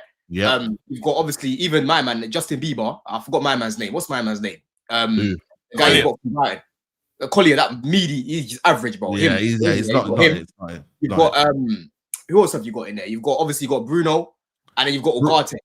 Yeah. So when I'm looking at it, I'm like, bro, one of them has to leave surely to bring in another body. Bro, yeah, maybe we'll sell Collier, and then maybe. Yeah, but the thing is, though, we lost Ericsson, bro. So really and truly, we should have added to that midfield anyway. But I get what you're trying to say, though. But the problem is, though, with this two, it's like there's bare bodies in there, because you've only got Bruno in there. You've only got to really rotate the one player, because if it's gonna be Ugarte, Casemiro, Mason Mount, and whoever. There's a lot of bodies there. So they're looking at it from point of view of really and truly, we don't need to really buy a midfielder because we can rotate one with Bruno. The Bruno's going to stay there. He can play 70 games here and he will not feel tired. This guy is a machine. One thing I will say about Bruno, he never gets tired. He don't get tired. You feel me? So end of the day, and he don't get injured. He's always available. So end of the day, bro, I ain't gonna lie to you. It's gonna be one. Yeah. You know what's weird? Because I had a bit of content I did a month or so ago, and one of the questions I had to be was free in and free out of Man United, and I actually said I would sell Kobe Manu, and Man United fans won't like it, but he doesn't fit that system, and he can actually bring in a hell of a lot of money for you because of the English tax and stuff. And I actually think that would not be a bad move if you, depending on who you bring in, of course. If you're talking about Baleba, you're talking about Wharton, getting those guys, you're gonna have to sell someone for me. Do you know it's funny because when I suggested this, Potts, not that long ago, Saeed was trying to cook me. He didn't like it. No, but I got, you know what it is about Manu not fitting in their team and how you may need a new player. Why should I say that? Why would I say that? Potts, when you agree though, this is where the manager needs to earn his money. You've got a talented player. You need to make it work around that player because for me, Manu, one, he's an academy graduate, and we can all see the talents there. He will be here, in my opinion. 40 million now. 40 after the manager. 40. But this is where I agree with you, Potts, that he doesn't fit into this system. He doesn't at all. He looks like a rabbit in headlights. However, Amorim needs to now earn his money because maybe he's one of United's best midfielders. I know it's not hard to be, but he's one of their best midfielders. No, you know the thing is though, Roms, you got to look at it like this. Yeah, certain players, and you are right, with a young player who's just got talent. Let's have it right. They can be molded into any position. If you've got some certain attributes, especially a central midfielder, we've seen with a player like Lewis Skelly, you can play at left back, right? If you're good enough, you can be molded into a certain position. I think for the problem is with this system, it requires too many specialist roles. You've got a wing back, so you definitely can't play in the wing back. He's central midfielders. You're playing with a two-man midfielder, so you need two guys that specialize. One in, like you say, a controlling, ball-destroying midfielder, and then one that can create, play through the lines, and be better. He's not either of those players at the moment. He's too young. He hasn't grown into either of those profiles. And then he's been used in that left forward role where he did look good, don't get me wrong, but he's not better than any of the left forwards that they got. So he's stuck in a position where you're not going to get that much minutes. You're probably best off, if you want to keep him, you're best off loaning him out to get minutes where he plays full 90 minutes. Because I think when I've looked into it, he's barely completed a 90 minutes for Man United. It's making it look like that he has fitness issues when it's not. Like he's just not had that time to even build that up and actually play a consistent minutes across a long period of time. But what I will say though is just to counteract a couple of points you make there. I do believe he doesn't probably suit the system, But bro, for a player like this, you've got to get this guy in the team, bro. I'm sorry, man. We've seen the qualities of him in the Euros for England, bro. Playing against levelers and bossing the midfield, bro. We've seen this guy play at a high level against Liverpool. Bro, man was bossing a game with Liverpool, bro. Rums will be a test to that as well. And then if you look at it from a point of view, okay, let's say, for example, this system we're talking about right now here, at least have a team that is designed to keep the ball then. This team, like I've seen Chelsea play this system, and Matic and Kante, for as bad as everyone thought, Kante's not good on the ball. They kept the ball. They weren't a team that was getting pressed a lot and were getting transitioned on. So I'm sorry, man. I think it's down to the tactics, and I think it's down to actually acknowledging how good the player is and saying, you know what? Why can't we build with him, bro? Why is it a case of he's got to go out for this team to kind of flourish and whatnot? A lot of these players, by the way, it's just not Kobe Manu that's suffering. A lot of these players are suffering the system. They are. So it's the manager. They're not changing it. To shock it. You got to change it. He's not going to change it, though. Say you keep. Listen, he's got to go. Then he's got to go. You asking for him to, exactly. Well, Amorim's got to go, or Manu's got to go. But Amorim's got to go. Amorim should have went. You're going mad, bro. You can't. This is the problem with your club: is you put players first for far too long. No. You have. You put players first. I haven't put players first. I haven't put players first. Not you. We've seen. Hold on, no, but I get what you're trying to say. But we've seen we are struggling because we as a team are not functioning. So take the player out for a second, right? We're just using Kobe as an example. Is the team improving? Are we seeing signs of progression? Yes or no? When you looked at it on the back of last season, has the system cooked? No. Has it failed? Has it been a success? If you tell me that's not right, then of course it's got to be the manager go. He's failed in his job to improve the team. But Saeed, the biggest problem with your club has been the lack of patience. It has. It's been the lack of patience to allow that change. Amorim didn't want to come in mid-season last year. He didn't. He did, and it went That's the absolutely board's wrong. fault. That's the board's fault. Yeah, That's the it board's went fault. wrong, and him and the board have to hold corn for that. He does. But now you have to look at it like this. This is a preseason, new lease of life. Let's give him a fresh start. He's got the preseason that he's asked for. A lot of managers always say, I wouldn't say fresh start. I wouldn't say fresh start. It's not a fully fresh start, but it's a fresh start in the sense that he's got fresh signings that he's got. Now he can play with an actual attack. Yeah. Last season, using attackers that he didn't sign or didn't want, he was trying to make it work. Didn't happen. Now he's got Mbeumo Cunha. There's no excuse. You've now signed 2 of the top goal scorers from last season. And then you're going to go get a striker and potentially other positions. When you think the manager's earned the time and the patience? But yes or no? It's not whether he's earned it. He earned it from when he accepted the job. Because if I was Amorim, no, but that's not the question though. But you can't. He didn't accept the job thinking I'm not going to at least get pre-season. I'm at least getting my summer. Yeah, but that's how football works though. That's how football works though. But remember, he come out in press conferences numerous of times in the season and said it's not going to get better. We need time. We need time. That's regardless of what he says. I'm letting you know though, from what the results of the performance have shown. Does the manager have the right to say I should still be here and give me patience when you've not shown what you've done with that squad and the team? And listen, I'm saying the situation is a situation. He's going to get his time to prove the team. I understand that, but what I'm saying to you is you can't say, "Oh, there's going to be time available," when you need to earn the time. You need to earn the time. I hear what you for mean, every manager. At the same time, though, is you want him to earn the time with a squad and team that wasn't his, so he just made it work for 6 months. He was just doing what he didn't want to come in. You could what really would have happened is you would have got another ranking situation, and then you would have had a manager out, and then he would have come in this summer because that's what would have happened, and then he would have been like, okay, fresh start, fresh change, and it would have been easier for him to do that. But no, he took the harder job on to try, come in mid-season, make a change. He's realized what all the other managers prior to him knew, that they can't do much with this squad of players. The squad of players is not I good. hear that. I don't rate half his players. There's only so much you can do with that. No, but I hear that. When you're saying, has he brought time or has he earned it? No, he's not earned it. But at the same time, no manager would have earned it with that squad. Would you rather David Moyes, who got the best out of that squad for 6 months, but then gets a pre-season and does the same shit because he's not a good enough manager, or a manager that can't get that much out of this squad, but when he gets his squad, it's a very different look and a very different feel. But also, I also will say, these are not the same group of players, man, that I hear from Mourinho era and whatnot. There are a few maybe dotted around, but there's not a lot. There's a couple that have been changed. What I will say though, because you made some good points, I'm not gonna lie to you, but what I will say, you still got to have the element of improving the team.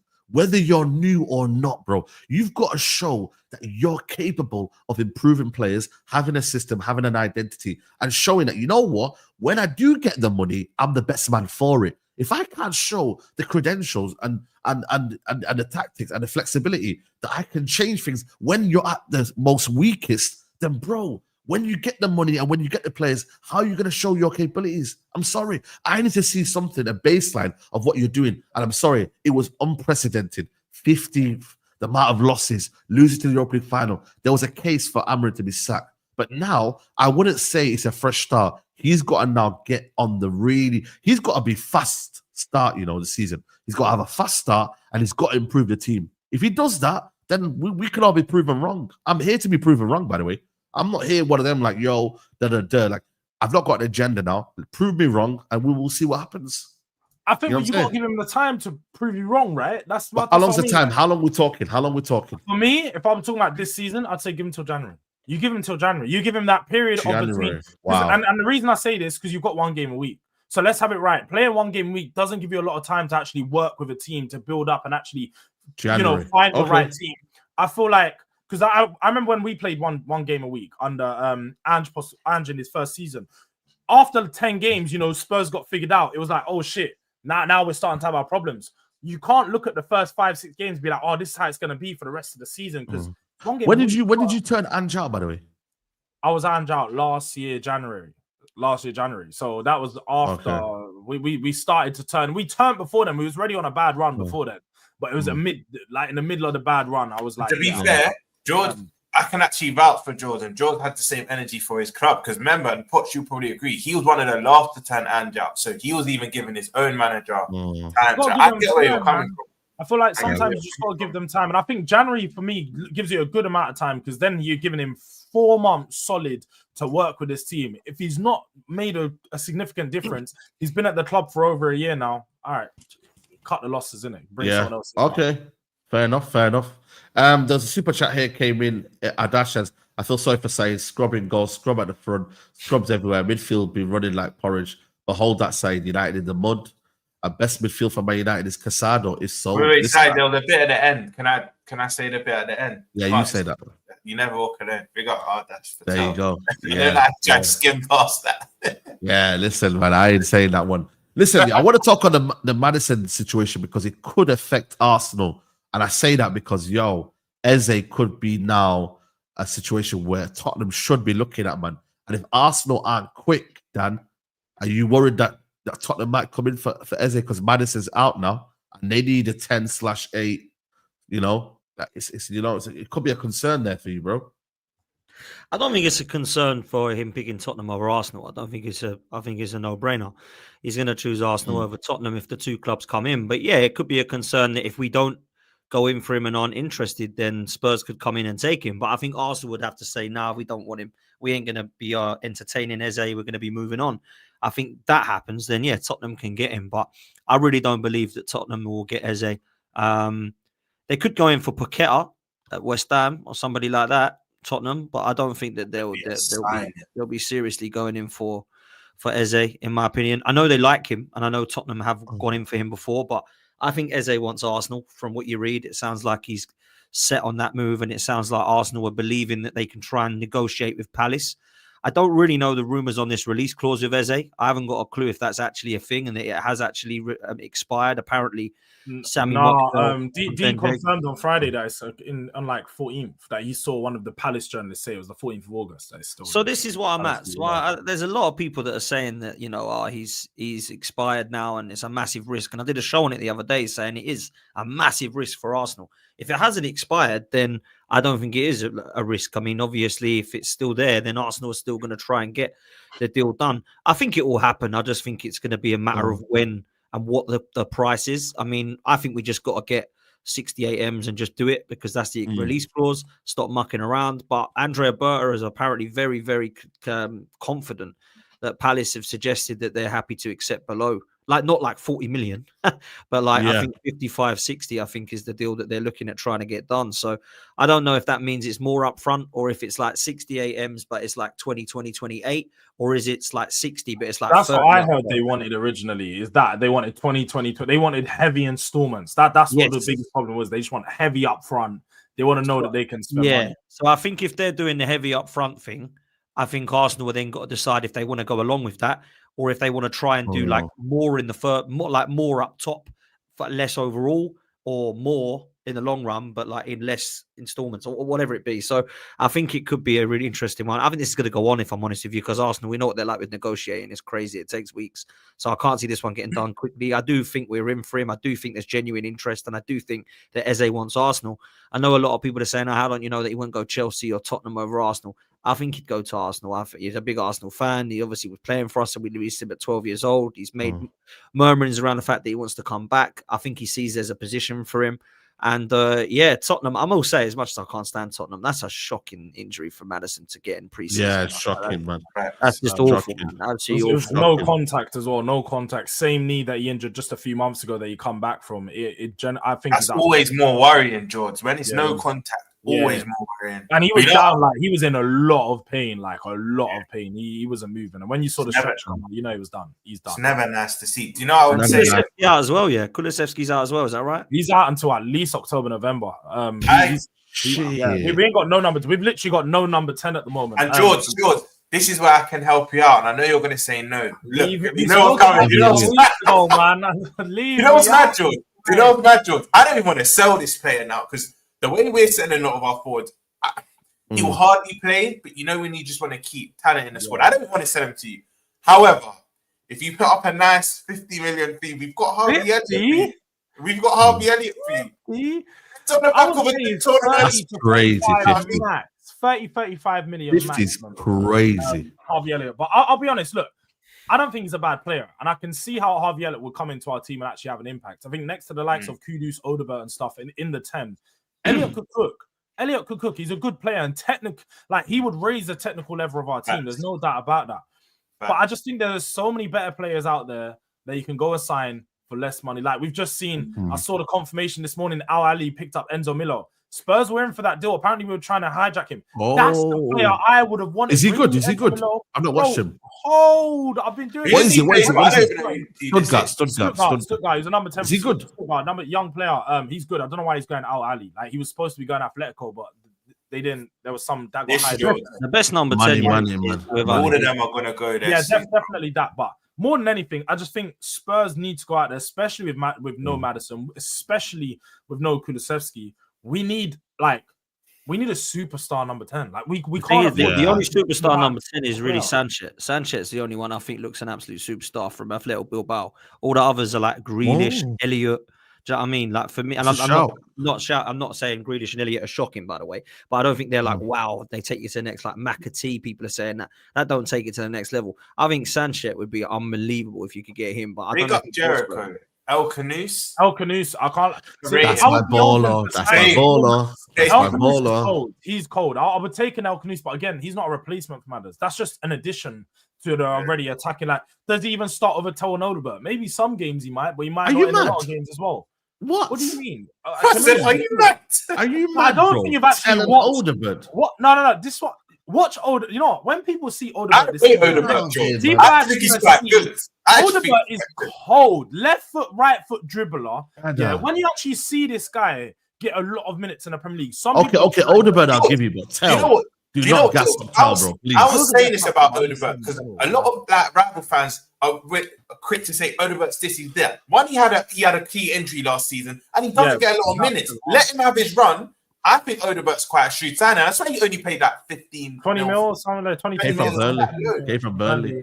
And he's one of the best dribblers in the league at the time. We've also got the best dribbler in the league on Kudus on the other side. So I'm looking at this. I'm just like, we just need a number 10 who can play through the lines. And you're looking like, wait, best? No. I'm not disagreeing. I'm just thinking of the other dribblers. Statistically, he's the best dribbler by a dribble part in the world of football. You sound like Don with Madueke now.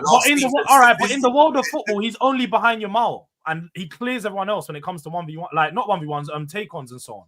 And successful dribbling. I'm trying to think of the other wingers. Yeah, this is crazy, man. Man's talking about Lamine Yamal and that, bro. It's crazy. What is this, man, guys, man? I swear down, bro. This is crazy.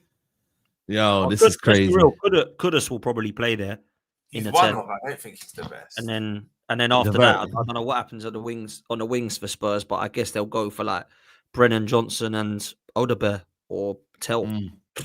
But yeah, Kudus will play in the 10 now, I think, because the other two are out injured. So that's what I expect to see from Spurs, man. But for Arsenal, I don't know what's going on with Arsenal. It's gone flat now. It's gone a bit. I don't know. It has. I think there's going to be a couple more that come in.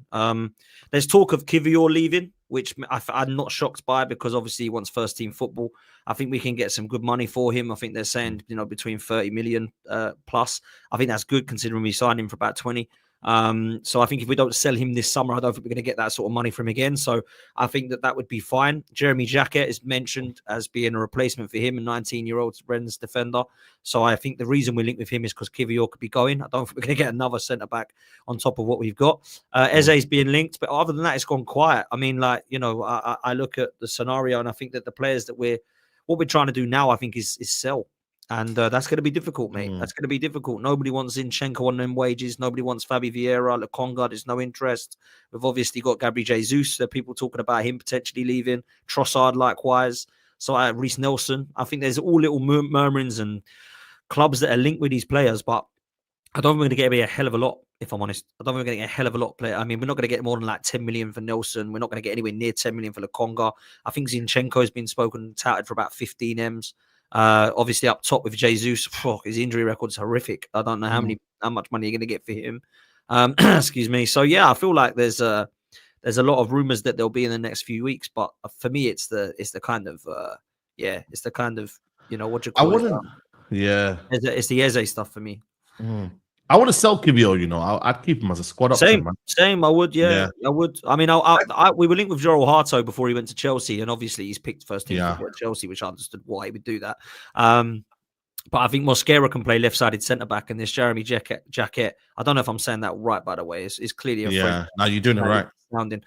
So I think this Jeremy Jacket is going to be coming in as a right-sided centre-back, and then we'll have Mosquera who can cover the left side and right side, to be fair. So they'll be the cover for Gabriel and Saliba if Kivior was to go. So yeah, man, that's what I'm looking at potentially, and that's kind of defense and goalkeeper sorted.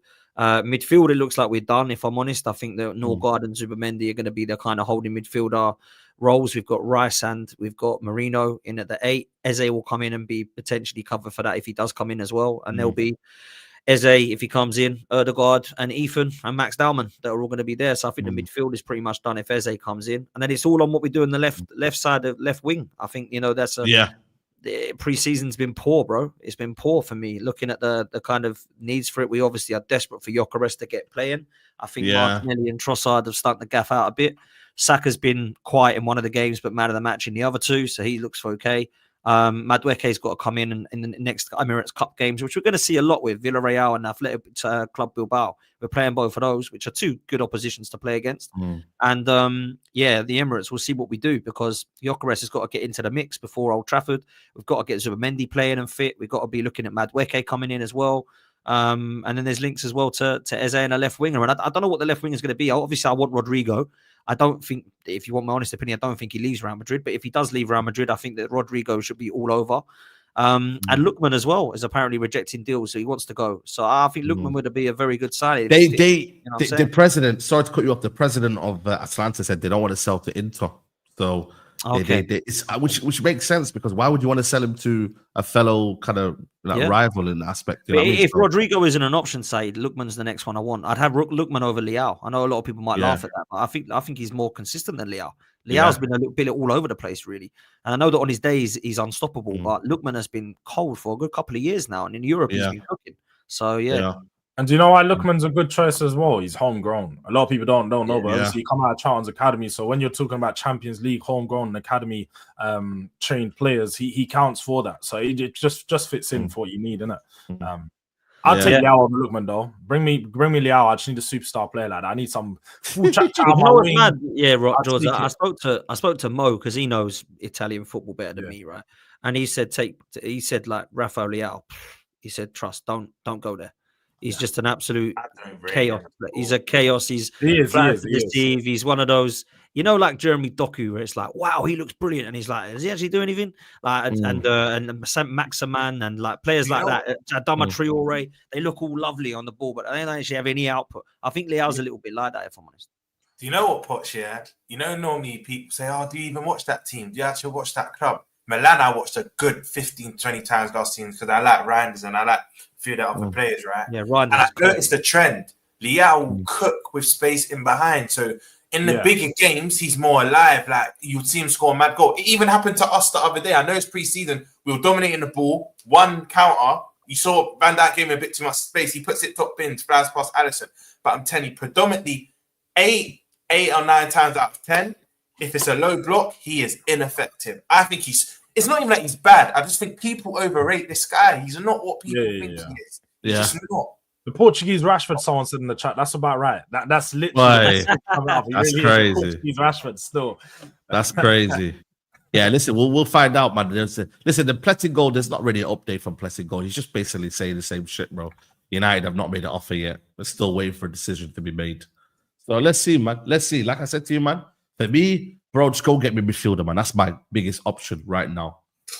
But listen, people, we are going to wrap it up here, man. It's been a very, very good show. We've had over 3K at one point. Still got 2.7K in the building. Guys, hit the like button. We've got 1K likes, which is amazing. Can we get to 1.5K likes, man? Big up the panel. Big up Dan Potts, man. Always let them know what's coming up on your channel, man. And big up to you, bro. Come on, big up to every single one of you. Big up to the chat. Big up to the panel. Big up to you, Saeed. Make sure you hit like and subscribe. I'm 1,200 away from 50K, people. I don't normally plug loads of subs, but I need to get 50K before I can start the season off. So that's my target, man. So if you can try and get me towards that, that'd be amazing. So yeah, 1200 and something away from 50K would be amazing. If you could just come in and subscribe, even if you don't come watch me, man, just do me a favor, just hit subscribe. And yeah, 3:30 I'll be on with Errol and Pete, which is going to go off because it's Isak chat, so that'll be fun. And a couple other bits of transfers. So yeah, come follow me on 12 man. That'd be class. But big up to everyone, man. Yeah, big up to you lot. Big up to you lot, man. Big up to you, Roms, man. Let them know what you got coming up, man. Yeah, and we'll draw tomorrow evening. Just transfer round up, just normal talking. Yeah, just keep running up the CB episode for now. We've got a few little challenges in that coming up as well. So yeah, look out for that. And an interview with Josh Nichols. So if you're an Arsenal fan, oh, I love that. Josh Nichols. That should be out 2-3 weeks. So yeah, just get subscribing. Hit the notification bell. Bro, Josh Nichols makes me look like I'm fucking Great Carly, bruv. Yeah. I like Josh, man. I like Josh. He's a good guy. Yeah. So make sure you lot subscribing. Don, let them know what you got coming up, man. Blue Diaries. Oh, yeah, Blue Diaries today. People are back 6:30 after me and Rants 1-on-1. So make sure that you lot tune in for that one, man. It'll be a good show. Yeah, definitely. And we are going to redirect to Durag Diaries show with Big Up Hooks North Divide show. Big up to you, man. Yeah, man. People know by now, man. 2 p.m. Me and Hooks just going at as we do everywhere else. But no, yeah, just going to be discussing Arsenal, Tottenham. Maybe go over the game a little bit, but more importantly, what transfers are needed going into the season with just a week left. Well, big up to everyone, man. Make sure you smash a like over here before you head over there. And Yeah, definitely, man. That super chat came in. Thank you, Roms. I've been telling people Liao's overrated. Same as Martinelli. Needs space and last had a great season 3 years ago. Plus, Serie A attackers are rubbish. None have worked by Salah in the last 20 years. I wish I was here for the Liao slander, bro. This guy's so overrated, honestly. Thank you, bro. There you go.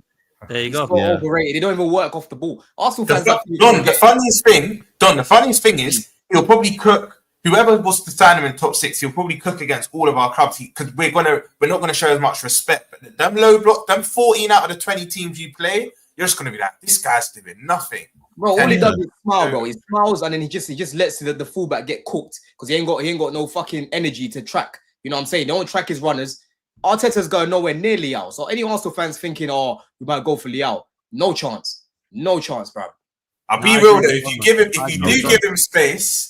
He can. You saw what he done the other day to us, and that's like his prototype goal. Like if you give him space, he is a decent finisher. But yeah, that's the thing. He has to have space. Is that in the Prem, you need to be able to operate around those blocks. I agree, man. Listen, people, head over to Durag Diaries. I'll see you lot later on 5:30. We're out, peeps.